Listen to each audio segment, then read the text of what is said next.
(14:52) en el Líbano.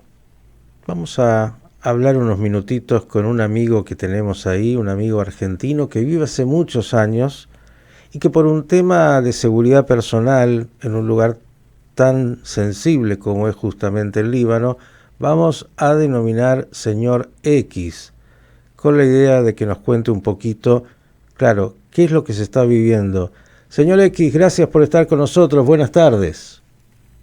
Buenas tardes, ¿me escuchás? Sí, muy bien. Ok, perfecto. Entonces.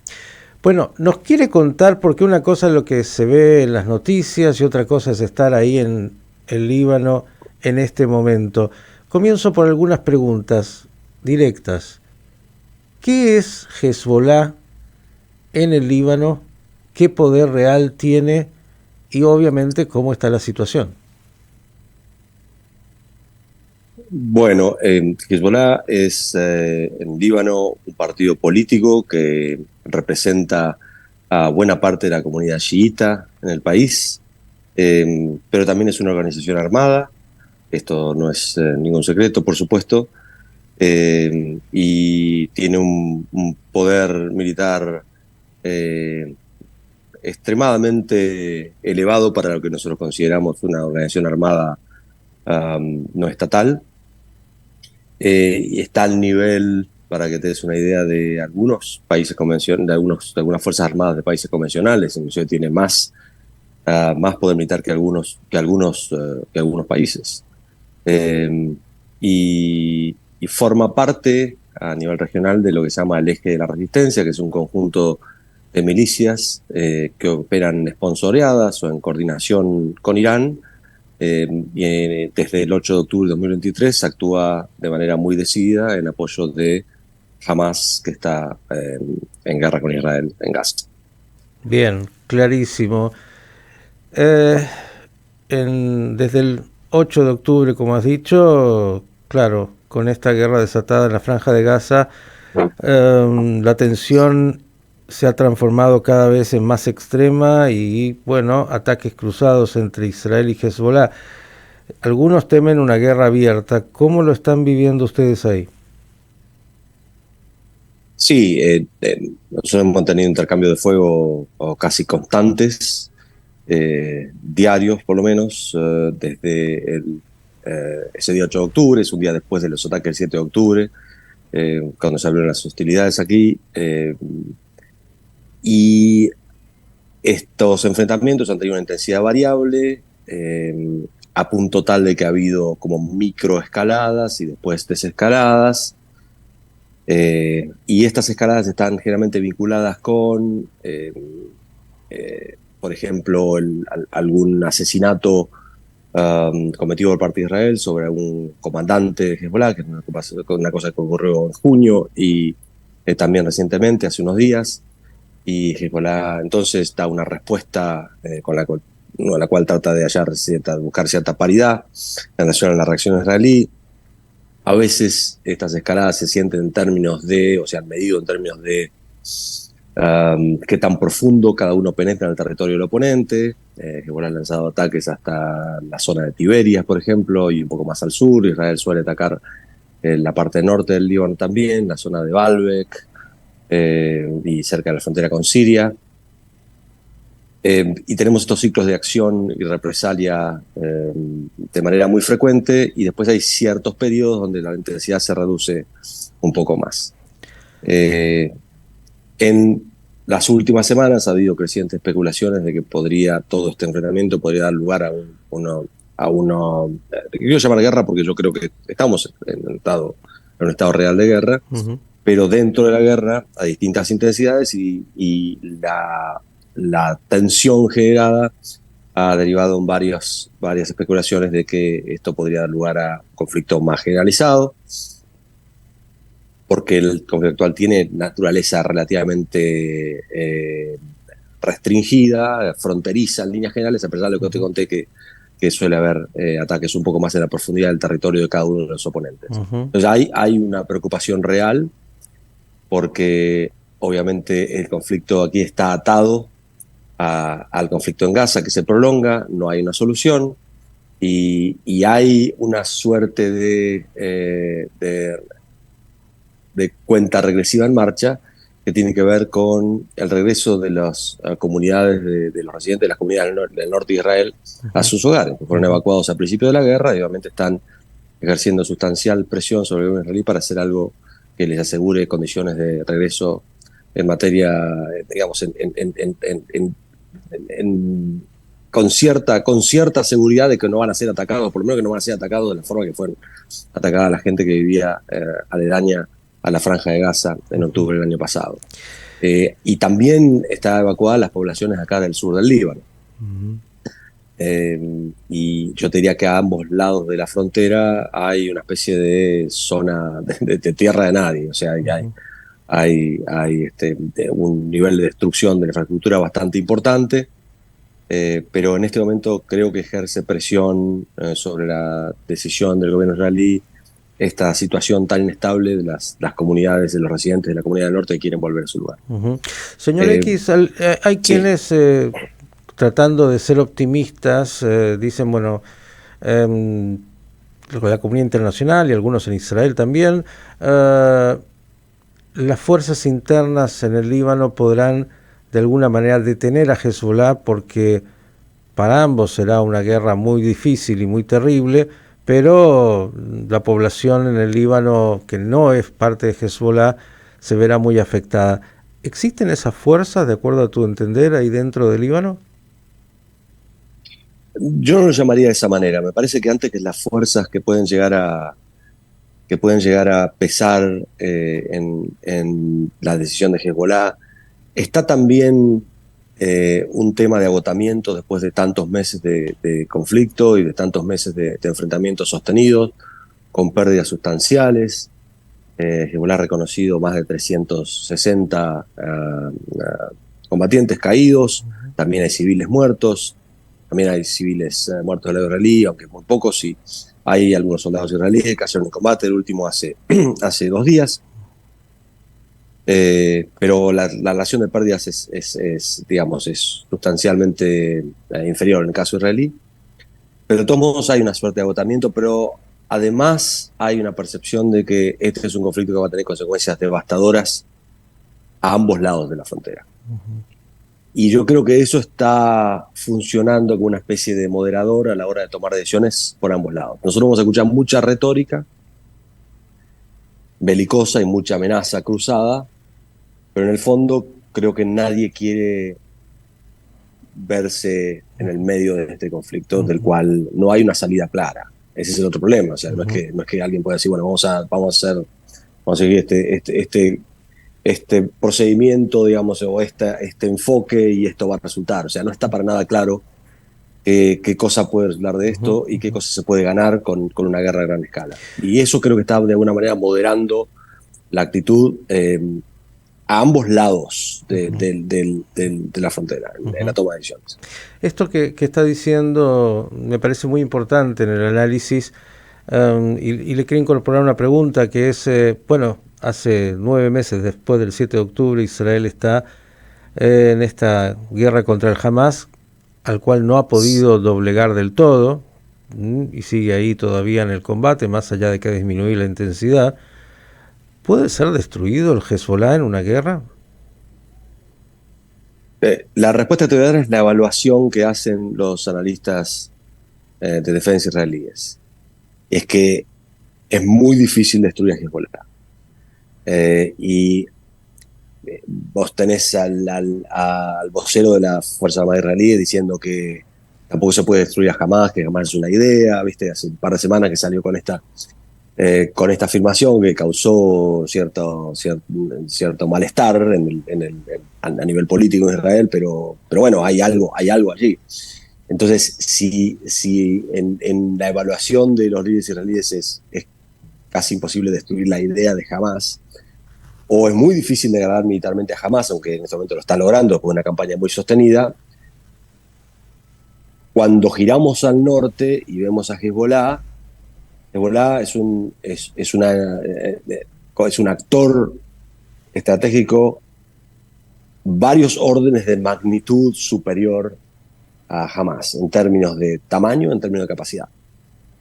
Entonces, yo no puedo decir es imposible destruir. Lo que creo es que realmente dañar a Hezbollah de una manera sustancial eh, requiere un esfuerzo militar que, bueno, no sé si Israel está realmente dispuesto a emprender. Eh, y aún así, todo lo que se pueda lograr con una campaña militar a gran escala en este momento sería reducir de alguna manera el nivel de amenaza, pero no eliminarla completamente, porque eso requiere otro tipo de medidas también. Mm. También creo que esta es una situación que no tiene pura solución militar, lo digo de ambos lados, y que en todo caso esto parece encaminarse a un rumbo en donde la acción militar respalda o apoya o le da lugar a la acción política. Y creo que es posible, y las partes están explorando en este momento cuáles son las soluciones políticas que pueden prevenir una guerra que creo, según todos los cálculos, es catastrófica, puede ser catastrófica. ¿Hay miedo? No.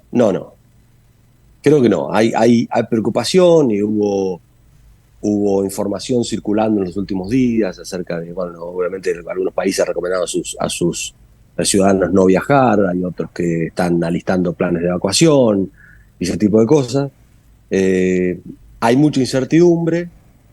Yo no describiría la situación actual como de miedo, pero también hay expectativa de que, como en estos momentos tenemos una especie de apertura de posibilidades en torno a una negociación que termine la liberación de los rehenes israelíes por parte de Hamas y detenga, por lo menos de manera significativa, las hostilidades en Gaza. Hay expectativa de que eso resulte en algún nivel de reducción de la intensidad de los combates acá y posiblemente un desescalamiento también. Hezbollah ha señalado que si hay un acuerdo, ellos van a dejar, directamente van a dejar de disparar. Así que ellos también esperan que Israel replique de la misma manera.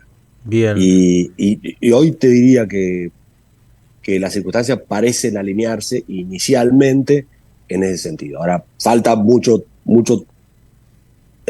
camino por recorrer, ¿no? Uh-huh.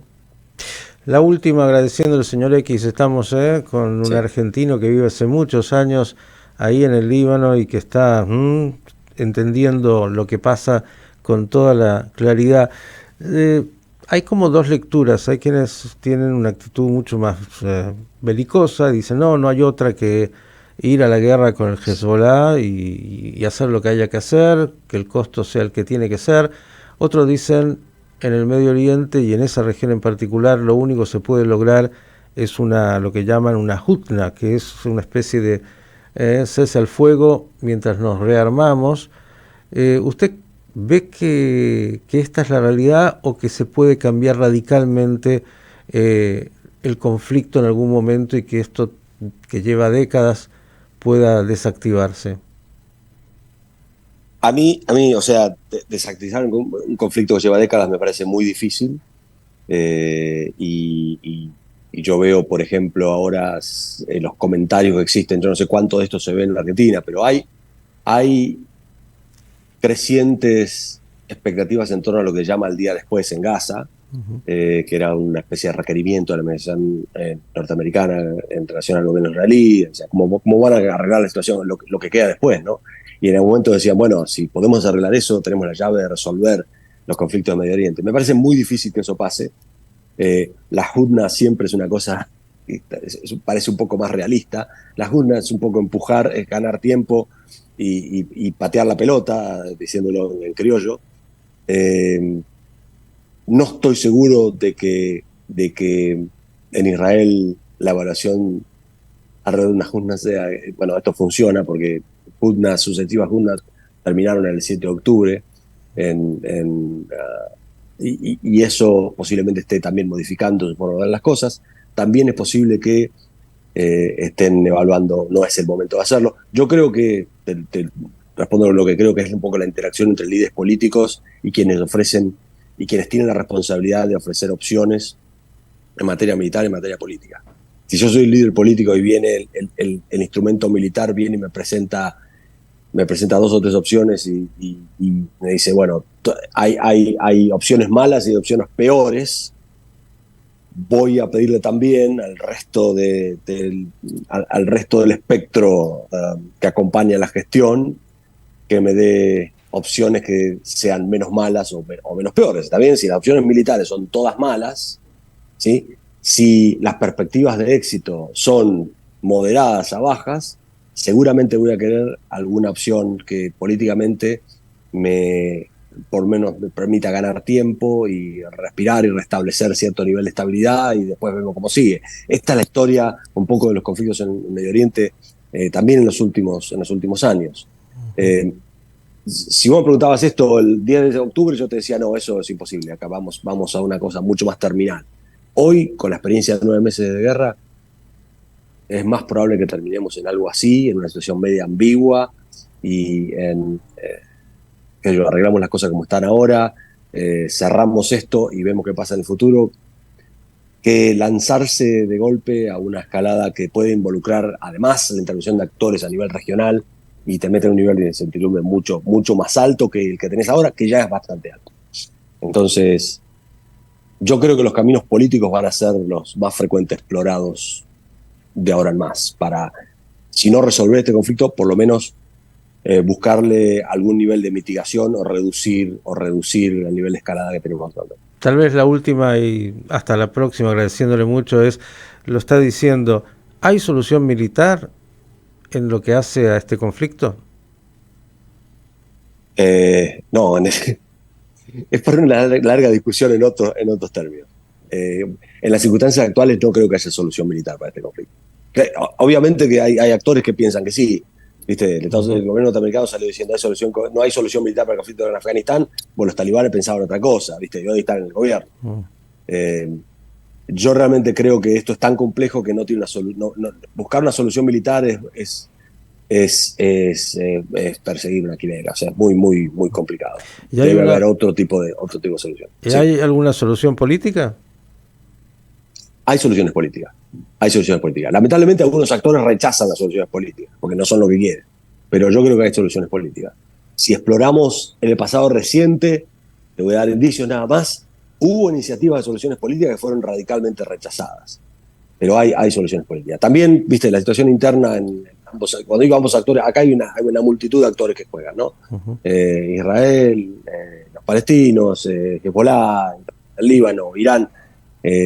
Que haya una solución política con la que todos estén conformes es extremadamente difícil. Las iniciativas que hemos visto han sido rechazadas siempre por uno de los lados, a veces aceptadas inicialmente, pero a la larga rechazadas o han generado movimientos en contra. Pero las alternativas militares son demasiado destructivas como para ser consideradas. Ese es el problema, demasiado destructivas. Lo vemos un poco en Gaza, ¿no? Donde vos me decís en la magnitud del territorio, en la magnitud del conflicto, parece relativamente posible terminar con la amenaza militar por parte de una organización no convencional, ¿sí? Cuando vos tenés un ejército tan poderoso como el israelí. Sin embargo, es difícil hacerlo, ¿no? Y cada vez que desocupan una parcela de territorio, jamás se reconstituye. Entonces, a menos que estés dispuesto a soportar, digamos,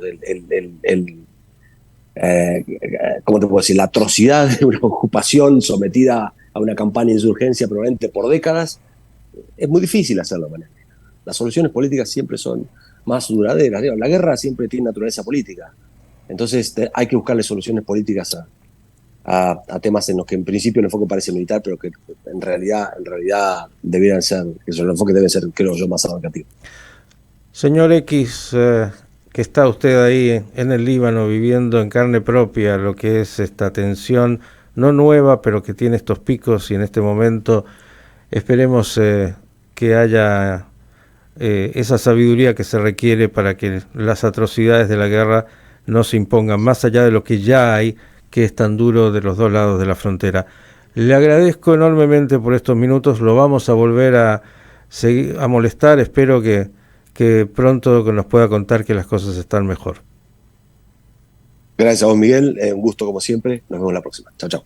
Desde el Líbano, claro, valía la pena, porque una cosa es acá sentado en el living de casa y otra cosa es alguien que en el terreno y que además tiene mucha experiencia porque años vive ahí y entiende muy bien lo militar, lo político, incluso otros aspectos que hacen al conflicto.